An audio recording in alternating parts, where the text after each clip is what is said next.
សម័យឥឡូវវាទំនើបហើយចឹងហើយឃើញមន្ត្រីរាជការមួយចំនួនគាត់លេង TikTok លេងអីដែរប៉ុន្តែបើថាលេងក៏លេងទៅចោះលេងឲ្យវាត្រឹមត្រូវតិចណាបាទពេលខ្លះរំរៀងអាក្លែកអាក្លាក់ដោយក្មេងស្ទាវដែរវាមិនសមជាអ្នកអប់រំគេហើយក៏វាអត់មានតម្លៃអីក្នុងដូចថាជាគំរូដល់ជាពលរដ្ឋផងដែរព្រោះអីមន្ត្រីរាជការគ្រប់ផ្នែកទាំងអស់សុទ្ធតែជាគំរូហើយបាទថាគ្រូបង្រៀន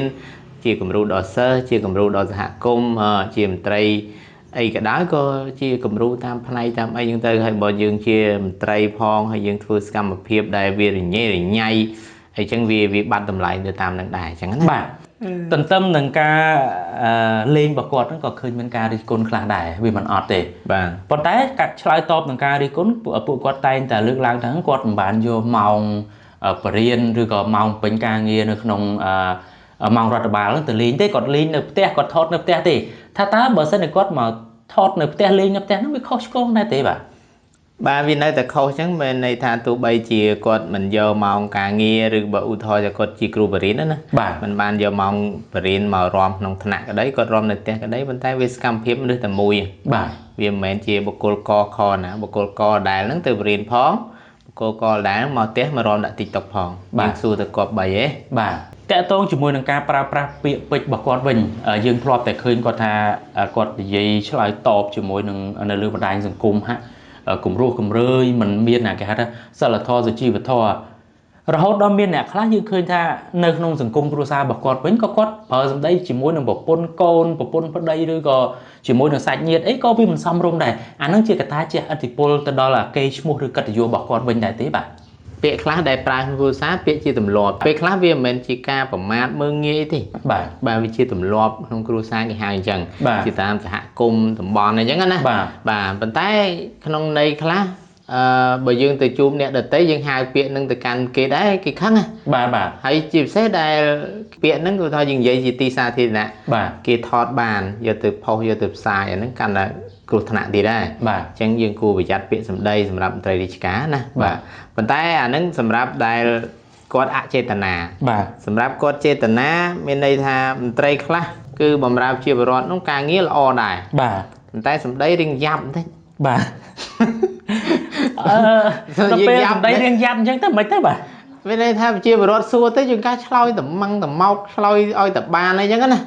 បាទមិនទៅមិនផ្អែមល្ហែមមិនព្រោះភាសាអញ្ចឹងណាវាពេលខ្លះជាបរិវត្តគាត់ពិបាកទទួលយកដែរមើលទៅមុខមិនស្រាយឆ្លើយទាំងមុខកមើទៅអញ្ចឹងទៅវាដូចមិនដឹងថាការងារនោះវាធ្ងន់ទៅប៉ុនភ្នំឬក៏វាធំជាងភ្នំបានគាត់ពិបាកក្នុងការឆ្លើយណាបាទពេលអញ្ចឹងទៅជាបរិវត្តក៏ពិបាកឡើយនឹងដែរអញ្ចឹងចង់ឲ្យមន្ត្រីដែលគាត់បំពេញការងារសាធារណៈហ្នឹងវាឆ្លើយមុខឲ្យញឹមបន្តិចណាបាទញឹមមុខឲ្យញឹមបន្តិចឬឆ្លើយតាមស្រួលបន្តិចទៅមិនដែរបាទហើយមន្ត្រីខ្លះគេបានចំណេះដឹងតិចតួចណាបាទគេឆ្លើយសិទ្ធិភាសាបច្ចេកទេសបាទវាអញ្ចឹងទៅជាបរិវត្តខ្លះគាត់អត់យល់ដែរបាទសិទ្ធិទុតិយតាយអញ្ចឹងគាត់ស្អីគេអាហ្នឹងវាអត់យល់អញ្ចឹងមានន័យថាការឆ្លើយទៅជាបរិវត្តពាក្យស្រាយពាក្យធម្មតាហើយនឹងភាពថ្លៃថ្នូរនិងទន់ភ្លន់បាទពេលណាយើងនិយាយឲ្យគាត់ដូចថាទន់ភ្លន់ចំពោះគាត់សមរម្យចំពោះគាត់ខ្ញុំគឺគាត់ចាំ1ម៉ោង2ម៉ោងអត់យូរទេប៉ុន្តែបើយើងនិយាយរៀងតឹងតសៃកមករៀងដូចថាធ្ងន់ធ្ងរណាធ្ងន់ធ្ងរហ្នឹងគាត់ចាំតែ10នាទីគាត់ចាំមិនបានហ៎បាទមើលទៅវាពិបាកពេកបាទគាត់ដូចថាមនុស្សយើងជួបគ្នាបាទយើងជួបគ្នាក្នុងន័យសប្បាយអង្គុយលេងនិយាយត្រូវចិត្តត្រូវថ្លើមគ្នាបាទអង្គុយមកយប់ទល់ភ្លឺហាក់ដូចចំផ្លែតបាទតែមកអង្គុយមួយមនុស្សមុខយ៉ាប់ហើយនិយាយមិនត្រូវគ្នាយូរបាទតែ10នាទីហ្នឹងព្រៀបដូច3ថ្ងៃបាទអញ្ចឹងមន្ត្រីគួរសិក្សាឡើងហ្នឹងណាវាមិនដឹងដោយសារតែគាត់សម្ពាធការងារធ្ងន់ពេកធ្វើឲ្យហេតុតែគាត់ឆ្លើយអញ្ចឹងឬក៏ជា style របស់គាត់ឆ្លើយអញ្ចឹងដើម្បីដូចថាគាត់មានឥទ្ធិពលបាទឬក៏ប្រពន្ធខឹងមកវិទះឬក៏ប្តីខឹងមកវិទះឬក៏កូនសុំលុយយ៉ាងម៉េចបានគាត់ឆ្លើយអញ្ចឹងខ្ញុំអត់ដឹងមូលហេតុដែរដោយសារយើងអត់ធ្លាប់ធ្វើមន្ត្រីបាទលោកប្រាជ្ញពិនិត្យបើសិនជាអិរិយាបថបែបហ្នឹងបន្តកើតមានពួកគាត់ដែលជាមន្ត្រីរាជការដែលត្រូវគេហៅថាផ្ដល់សេវាជូនប្រជាពលរដ្ឋក៏ដូចជាគ្រូបង្រៀនអីក៏ដោយចុះទទួលបានការវាយតម្លៃបែបណាពីប្រជាជនឬក៏គេហៅថាអ្នកដែលទទួលសេវាពីគាត់បាទគេអត់ចូលចិត្តបាទហើយយើងគិតថាយើងវាខ្លាំងហើយយើងមានមុខងារមានតួនាទីណាបាទប៉ុន្តែសម្រាប់អ្នកដែលផ្សេងជាបរិវត្តគឺអត់មានឲ្យតម្លៃយើងទេបាទបាទអ យើងគ្មានតម្លៃក្នុងកែវភ្នែករបស់គាត់ទៅបើតែយើងធំប៉ុណ្ណាក៏ដោយបាទបើយើងអត់ប្រពេញសេវាបានល្អសម្ដីកម្រុះកម្រើយវាយ៉ាប់ទៅតាមហ្នឹងហើយអាហ្នឹងអាចជាគេហៅថាជាផ្នត់គំនិតឬក៏ជាបុគ្គលិកលក្ខណៈរបស់បុគ្គលដែរទេបាទបុគ្គលហ្នឹងវាមករឿងមួយផ្នែកទេបាទតូចទេខ្ញុំជឿណាតែផ្នែកដែលធំបំផុតហ្នឹងគឺលំនាំនឹងតាមគ្នាហ្មងតាមគ្នាដូចគេថាឲ្យតែមានសាក់គឺបោះឃ្លៀងណាអញ្ចឹងឲ្យតែអ្នកពាក់សាក់វាអីគឺខ្លាំងហ្មងបើយើងមិនតាំងខ្លួនជាអ្នកខ្លាំងប្រហែលគេអត់ខ្លាចប្រហែលគេគិតអញ្ចឹងណាបាទអញ្ចឹងតើខ្លាំងឲ្យគ្រប់គ្នាទៅពេលវាខ្លាំងទាំងអស់អញ្ចឹងទៅវារត់អ្នកខ្សោយឃើញបាទវារត់អ្នកខ្សោយឃើញហ្នឹងវាអ្នកទៅទទួលសេវាហ្នឹងបើយើងចង់ឲ្យគេធ្វើលឿនណាបាទតើយើងខ្លាំងដែរបាទបើគេខ្លាំងហើយហ្នឹងមកក្រុមប្រពេញសេវាគេខ្លាំងហើយយើងអ្នកទៅទទួលសេវាបើយើងទៅខ្សោយអត់បានទេបាទតើពីខ្លាំងអាញងញ៉ាំងទៅលឿនដូចគ្នាបាទអញ្ចឹងយើងអត់ចង់បានវប្បធម៌ហ្នឹងបាទពេលខ្លះយើងទៅទទួលសេវាយើងចង់បាននិយាយតាមស្រួលលោកគ្រូបងជួយធ្វើអញ្ចេះអញ្ចឹងទៅអូឥឡូវធ្វើមិនតាន់បានទេចាំថ្ងៃនេះនោះនិយាយប៉ុណ្្នឹងមកមិនអញ្ចឹងណាត្រាតនៅមេអត់នៅមិនសិនកោនិយាយទៅសុទ្ធតែហេតុផលហេតុផលអញ្ចឹងអាហ្នឹងខ្ញុំដូចធ្លាប់ឮបងខ្ញុំគាត់និយាយដែរគាត់ថាពេលតែសញ្ញេឯកសារទៅហ្នឹងមេអត់នៅទេបាទហើយចៃដន្យនេះបងខ្ញុំគាត់ស្គាល់មេហ្នឹងតែជិះនោះមិនមេនៅក្នុងប្រូអូច្រឡំអាហ្នឹងបើយើងស្គាល់ហើយបើអ្នកអត់ស្គាល់គាត់ទៅវិញបាត់ហើយជិះស្ទាយមេមិននៅហ្នឹងអាហ្នឹងមានន័យថាម៉េចខ្ញុំអត់យល់យើងមិនដឹងដែរយើងអត់ដែលធ្វើអាហ្នឹងបាទមេអត់នៅទី1គេអាចគេគិតថាគេអត់ចង់ធ្វើសេវាយើងបាទទី2វាមិនមេនៅហ្នឹងអត់បិចទៅសេវាអាចឥឡូវវាអត់ទឹកបិចអត់ទឹកបិចអត់ឯកសារហ្នឹងជាទូទៅឯកសារឥឡូវយើងចង់ងាកទៅរឿងថ្មីនេះដែលយើងឃើញមានលោកគ្រូម្នាក់នោះបាទអូឥឡូវដូចជាគាត់គេហៅបានជួបជាមួយនឹងលេខ8ហើយបាទលោកគ្រូធ្វើខុសហ៎លោកគ្រូដែលរសនាមប៉ាតូចហ្នឹងបាទតាក់ទងជាមួយគាត់គឺក្នុងករណីដែលគាត់ឲ្យសិស្សស្រីដែលស្អាតអញ្ចឹងទៅថតរូបបែបគេហៅថា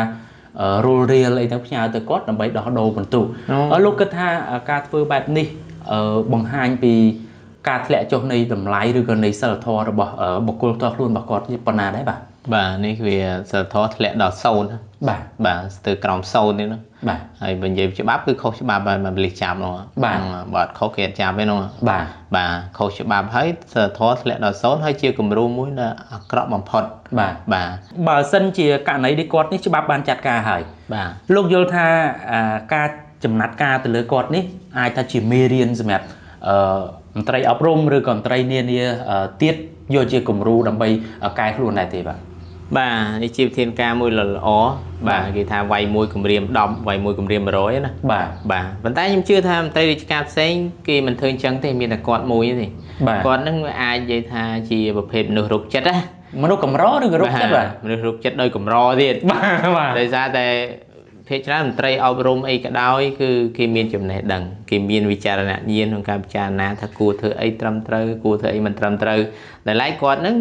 ពីដំបូងឡើយក៏ជាមនុស្សដែលត្រឹមត្រូវដែរបាទប៉ុន្តែដោយសារតែគាត់ឡងលើយរឿងអីមួយទៅចាប់ដើមគិតបែករហូតនឹកឃើញអីប្លែកខ្លាយជាមនុស្សរោគចិត្តបាទអញ្ចឹងហើយខ្លាយជាមនុស្សដែលសង្គមលែងទទួលស្គាល់ចឹងទៅអញ្ចឹងណាបើគាត់អត់មិនមែនជាមនុស្សដែលល្អពីដើមមកគាត់មិនមែនប្រឡងជាប់គ្រូទេបាទអញ្ចឹងខ្ញុំជឿថាពីដំបូងឡើយក៏ល្អដែរតែសង្ស័យវាអាចមានករណីផ្សេងប្រពន្ធរត់ចោលឬក៏ឆ្កែខាំទៅវាខ្លាចជាឈួតអញ្ចឹងទៅឬក៏ដើរជន់ពេអញ្ចឹងណាអញ្ចឹងទៅក៏ងន់តែជន់ពេនេះមកបាទអញ្ចឹងទៅក៏បែកតាំងពីពេលនោះទៅគាត់ធ្វើសកម្មភាពអីខុសអញ្ចឹងទៅឥឡូវសួរពីប្រវត្តិសាស្ត្របដាមកគាត់មើលគាត់ដំបូងឡើយជាមនុស្សល្អតាបាទរៀនបកកែទៀតណាបានប្រឡងជាប់ណាគ្រូគណិតបាទគ្រូគណិតហ្នឹងមិនមែនមនុស្សខ្សោយជាប់ទេណាគណិតហ្នឹងក៏មនុស្សខួរក្បាលគេគ្រាន់បើដែរបាទអញ្ចឹងវាស្ដាយធនធានស្ដាយចំណេះដឹងមិនគួរណាគាត់ទៅបែកទៅអញ្ចឹងណាបាទខ្ញុំមានមួយសំណួរទៀតពាក់ព័ន្ធជាមួយនឹងប៉ាតូចប៉ាតូចនេះអាចថាបណ្ដាលមកពីកត្តាបណ្ដាញសង្គមពង្រួមគាត់ដែរទេបាទអានេះវាមកពីអ៊ីនធឺណិតបណ្ដាញសង្គមនឹងដែរបើសិនជាយើងមើលឃើញពីផលប៉ះពាល់យ៉ាងច្រើនតាក់ទងជាមួយការលេងបណ្ដាញសង្គមរបស់មន្ត្រីរាជការនានាបើតាមទស្សនៈរបស់លោកផ្ទាល់យល់ថាពួកគាត់គួរតែបញ្ឈប់ការលេងឬក៏លេងនៅក្នុងគេហៅថាព្រំដែនណាមួយដែរបាទភាគច្រើនគឺគេលេងត្រឹមត្រូវគេផុស កិច្ចប្រជុំគេផុសឯកសារគេផុសអីដែលមានប្រយោជន៍បាទសម្រាប់ទូនទីមុខងាររបស់គេបាទប៉ុន្តែមន្ត្រីមួយចំនួនតូចទៅផុសតែផ្ដេសតែផ្ដាស់ផុសពាក្យលេបខាយមើលទៅវាមិនសមទំនងណាបាទទាំងអស់ហ្នឹងហើយប្រធានអង្គភាពឬក៏អីអាចហៅទៅណែនាំគាត់ខ្លះមើលកើតអត់ណាបាទដើម្បីឲ្យវាល្អទាំងអស់គ្នាហើយបើថាយើងមិនចេះប្រើអាបណ្ដាញសង្គមហ្នឹងទេយើងប្រើទៅចេះតែជ្រុលដៃแชร์តែរឿងយ៉ាប់អញ្ចឹងយើងគួរតែឈប់ទៅណាយើងគួរតែឈប់ប្រើតែម្ដងទៅវាគ្មានអីទេវាយើងអត់ប្រើបណ្ដាញសង្គមក៏យើងអាចរស់បានជាធម្មតាដែរអត់មានជាបញ្ហាទេហើយតែលេងជ្រុលជ្រោះទៅវាអស់ទាំងកិត្តិយសវាអស់ទាំងមុខនីតិទូមុខតំណែងអីទៀតបាទយូរកាលគេដកកវត្តចោលទៀតបាទដោយសារលេង Facebook លេងអីហ្នឹងបាទ TikTok ហ្នឹងបាទលោកប្រៃបណ្ឌិតអ្នកខ្លះមើលឃើញថាយើងធ្លាប់ឃើញហើយអ្នកខ្លះលេងដើម្បីសម្ញែងមុខងារសម្ញែងតួនាទីសម្ញែងទ្រព្យសម្បត្តិសម្ញែងអីចឹងទៅហើយលោកប្រៃបណ្ឌិតលើកឡើងថាបើសិនជាគិតថាវាមិនកើតទេគួរតែបញ្ឈប់ទៅបាទបើសិនជាគាត់ធ្លាប់តែសម្ញែងអញ្ចឹងលោកគិតថាគាត់អាចបញ្ឈប់បានទេសកម្មភាពទាំងហ្នឹងបាទបញ្ឈប់បានគេដកចោលបាទដោយអាលោកអាដាមសនីត្រីឯងកាយមកកាយមួយឯងដឹងកាយមួយកាយពីរអត់ចាប់អារម្មណ៍ស្គាល់តែពេលគេដកហើយហ្នឹងបាទទាហានបកាយមួយនោះរំបង្ហាញលុយផងរំ TikTok នោះគេដកគាត់ចោលដែរបាទដោយសារហ្នឹងលទ្ធផលនៃការលេង TikTok ហ្នឹងបាទលេង TikTok អ្នកខ្លះលេងបានលុយលេង Facebook ខ្លះលេងបានលុយខ្លះលេងអន្តរាយតែមកអ្នកខ្លះគេលេងខ្លាយទៅជាតារា TikTok ជាតារា Facebook អីចឹងទៅបាទហើយដល់ពេលប្រហែល2-3ករណីក្រោយអ្នកខ្លះអស់តំណែងអ្នកខ្លះជាប់គុកដោយសារតែអស់ហ្នឹងដែរដោយសារអស់ហ្នឹងដែរអញ្ចឹងបើខ្លួនឯងវារៀងទាញគេថាមនុស្សយើងមានអាស័យទាញបាទអាខ្លះទាញទៅរកផ្លូវល្អអាខ្លះទាញទៅរកផ្លូវយ៉ាប់ហ្នឹងអាណាទាញទៅរកផ្លូវអាក្រក់ហ្នឹងបើដឹងខ្លួនឈប់ទៅហើយលុប account TikTok លុបអីចោលអស់ទៅកុំឲ្យពិបាកហើយបើថាលេងជាមិនបាច់ដាក់ profile ទុកមើលតែគេទៅបើយើងចូលចិត្តនោះបាទបើយើងនេះទុកមើលតែគេទៅកុំ share កុំអីហើយមិនបាច់ទៅផុសមិនអីទេមិនបាច់ repost ឬអីទេរឿងបាទអញ្ចឹងយើងអាចនិយាយដោយខ្លីថាបណ្ដាញសង្គមនេះការប្រើប្រាស់វាប្រៀបបានដូចជាឱសថមុខពីរបានដែរទេបាទបណ្ដាញសង្គមអ្នកខ្លះលេងបានលុយច្រើនបាទអ្នកខ្លះលេងហ្នឹងអស់ទាំងលុយអត់ប្រយោជន៍ខាតទាំងពេលប្រពន្ធសុំលេងអស់មុខតំណែងចុងក្រោយខ្សែប្រាណមានប្រយោជន៍ឬអត់ប្រយោជន៍វាអាស្រ័យទៅលើខ្លួនយើងជាអ្នកតាំងចិត្តអញ្ចឹងណាបាទថាតាំងចិត្តធ្វើអាហ្នឹងដើម្បីមានប្រយោជន៍ឬអត់ប្រយោជន៍ប៉ុន្តែអ្នកខ្លះគេមិនបានថាគិតទាញផលប្រយោជន៍ពីអាហ្នឹងទេប៉ុន្តែគេគ្រាន់តែមើលកំសាន្តពេលសម្រាប់ពីការងាររបស់គេណាមួយហ្នឹងទៅអាហ្នឹងជារឿងធម្មតាទៅវិញទេពេលបណ្ដាញសង្គមគឺគេធ្វើឡើងដើម្បីឲ្យយើងកំសាន្តទេអញ្ចឹងណាកំសាន្តជាផ្នែកមួយដ៏ធំនៃបណ្ដាញសង្គមហើយអ្នកខ្លះចូលមើលបណ្ដាញសង្គមទារតែចំណេះដឹងបាទហើយសភៅមិនអានទេលោកប្រៃបណ្ឌិតពាក់ព័ន្ធជាមួយនឹងអារឿងចំណេះដឹងនៅក្នុង TikTok ឬក៏នៅលើបណ្ដាញសង្គមនេះដូចជាយើងធ្លាប់និយាយយ៉ាភាកមុនដែរបាទអ្នកខ្លះរៀនអត់ទៅបានឡើយទៅហាងកាហ្វេចង់រៀនអត់ព្រមទៅទិញសភៅឬក៏ទៅមើលសភៅទេមកមើលតែ TikTok ហើយការផ្សព្វផ្សាយនេះវាអត់មានចំណេះដឹងទេបាទហើយបើប្រុងតែរៀនអញ្ចឹងមិនព្រមទៅមើលសភៅហើយនៅលើ Google នៅអីហ្នឹងយើងអាច download សភៅមើលបានតាបាទអាហ្នឹងខ្ញុំពិតជាគាំទ្រការលើកឡើងរបស់លោកប្រាជ្ញបណ្ឌិតខ្លាំងហ្មងបាទមានន័យថាពេលខ្លះគាត់ឃើញរឿងគេថារឿងហ្នឹងគ្មានការអប់រំសោះបើយើងដឹងថាហ្នឹងអត់មានការអប់រំយើងមើលទៅអត់ទេបើតាមខ្ញុំគិតវិញដោយលោកប្រាជ្ញបណ្ឌិតលើកឡើងអញ្ចឹងមើលគេដល់ចប់ទៀតហ្នឹងស្រួលណាមើលដល់ចប់មិនដឹងថាអត់មានការអប់រំបាទសិតតែមើលរឿងមើលអីហ្នឹងសិតតែទាមទារការអប់រំបាទហើយចុះបើគេសួរថាចុះបើខ្ញុំធ្វើរឿងអប់រំលោកឯងមើលអត់មើលទេតែនិយាយរឿងច្បាប់ចាំតែមើលទៅគាត់នៅលើមេត្រា220អូគាត់ចោលបាត់ហើយបាទអញ្ចឹងសួរសិតតែរឿងចំណេះដឹងហើយរឿងចំណេះដឹងវាមិនមែនថាអត់អីការអប់រំមិនសោះទេរឿងមួយក៏មានការអប់រំតិចតួចយ៉ាងដែរប៉ុន្តែវាលាយទៅនឹងការកំសាន្តច្រើនជាងបាទប៉ុន្តែបើយើងចង់បានការអប់រំច្រើនយើងមើលសភៅទៅវាអប់រំពេញទីទៅហ្មងបាទខ្លាចតែយើងមើលវាមិនកើតទេបាទមើលសភៅបើជាក់ស្ដែងឥឡូវនេះបើយើងមិនចង់មើលសភៅយើងចូលមើល page ក្រសួងទៅខ្វែក្រសួងឥឡូវទីអារ៉ាល់យើងមើលក្រសួងអប់រំអាហ្នឹងយើងចង់ដឹងពីឱកាសគ្រូបង្រៀនឬក៏ចំណេះដឹងទៅចង់មើលឱកាសខ្លាយជាមន្ត្រីឯកាយើងមើលក្រសួងមុខងារទៅបាទយើងចង់មើលពាក់ព័ន្ធនេះដឹងសូយ៉ាងដែរក្រសួងដែនដីគេមានតែមើលហ្នឹងទៅបាទទៅមិនដែលមើលផងអត់ស្គាល់អា page ផ្លូវការគេហ្នឹងបងបាទស្គាល់នឹង page ផ្លូវការរបស់ក្រសួង Google គេឆែកមើលឯកសារបានច្បាប់អីបានដែលចូលមើលមើលតែ TikTok ឲ្យទារទៅចំណេះដឹងបាទទារចំណេះដឹងតែបើអារឿងណាឡើងតាម trend វិញយើងតាមអត់ទាន់គាត់ផងលោកប្រៃបណ្ឌិតភ្ជាប់ពីលើរឿងដែលថាការប្រើប្រាស់បែបខុសផ្លូវនេះលោកមានសារអីផ្ដាំផ្ញើទៅដល់គេហៅថាលោកគ្រូអ្នកគ្រូឬក៏មន្ត្រីរាជការក្នុងការប្រើប្រាស់បណ្ដាញសង្គមក៏ដូចជាយុវជនដែរទេបាទគឺយើងនៅប្រកាន់គោលចំហថាយើងធ្វើឲ្យត្រឹមត្រូវដើម្បីរក្សាទី1កិត្តិយសទី2ទូនាទីការងាររបស់យើងបាទកុំទៅធ្វើឆ្វេងឆ្លាតប្រយ័ត្នអស់ទាំងកិត្តិយសអស់ទាំងទូនាទីបាទតែអស់ទូនាទីមកត្រឡប់ធ្វើស្រែវិញពិបាកបាទបងអ្នកដែលធ្លាប់ធ្វើពីដើមមកវាស្រួលទេយើងត្រូវធ្វើ